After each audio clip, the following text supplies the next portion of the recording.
ये है सुंदरपुर गांव। यहाँ रहती है एक मासूम गरीब लड़की राधा। माँ बाप नहीं रहे, दादी के साथ रहती है।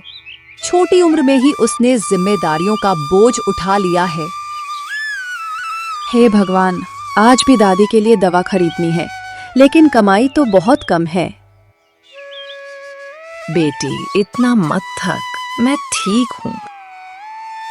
नहीं दादी, आप ठीक रहेंगी तो ही मुझे हिम्मत मिलेगी।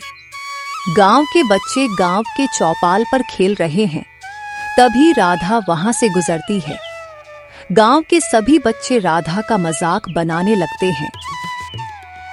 देखो देखो, फटी चोली वाली राधा जा रही है।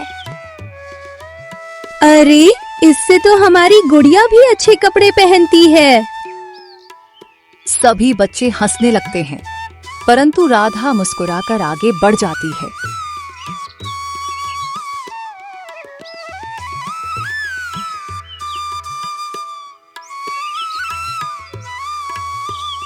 राधा जंगल में लकड़ी काटते काटते थक जाती है और पेड़ के नीचे बैठ जाती है। अचानक तेज हवा बहने लगती है और चारों ओर एक तेज रोशनी फैल जाती है। उस रोशनी में से एक परी निकलती है। परी मधुर आवाज में, राधा, डरो मत, मैं जादुई परी हूँ। तुम्हारे दिल की अच्छाई ने मुझे यहाँ बुला लिया है।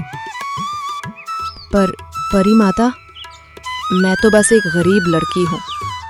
मेरे पास आपको देने को कुछ नहीं है।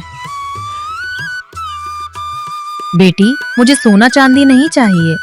तुम्हारी मासूमियत ही सबसे कीमती है। मैं तुम्हें 3 वरदान देना चाहती हूँ।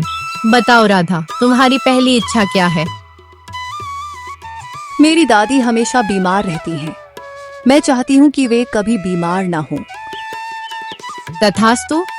राधा घर आकर देखती है कि दादी पूरी तरह से ठीक हो गई हैं और परी का धन्यवाद करती हैं। देख बेटी, मैं बिल्कुल ठीक हो गई हूँ। हाँ दादी, ये सब परी माँ का वरदान है। राधा सब कुछ दादी को बताती है कि परी माँ ने मुझे 3 वरदान दिए।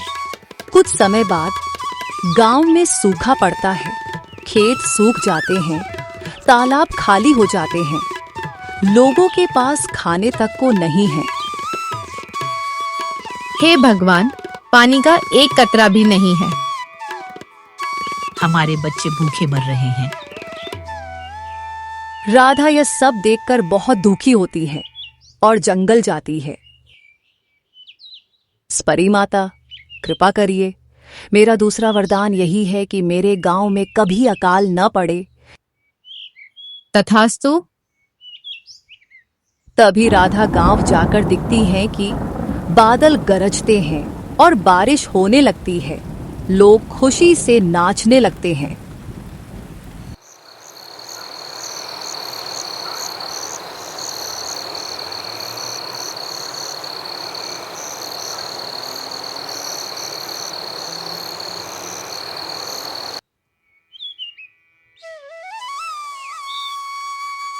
कुछ गांव वालों के मन में लालच आ जाता है और वह सभी राधा के घर पहुंच जाते हैं।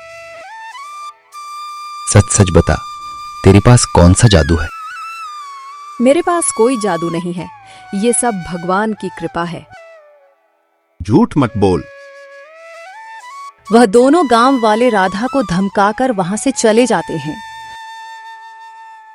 राधा रोते हुए जंगल जाती है। परी प्रकट होती है। परी माता, लोग मुझे गलत समझ रहे हैं। मेरा तीसरा वरदान ये है कि गांव वालों के दिल से लालच और बुराई खत्म हो जाए। बेटी, यही तुम्हारी सबसे बड़ी महानता है।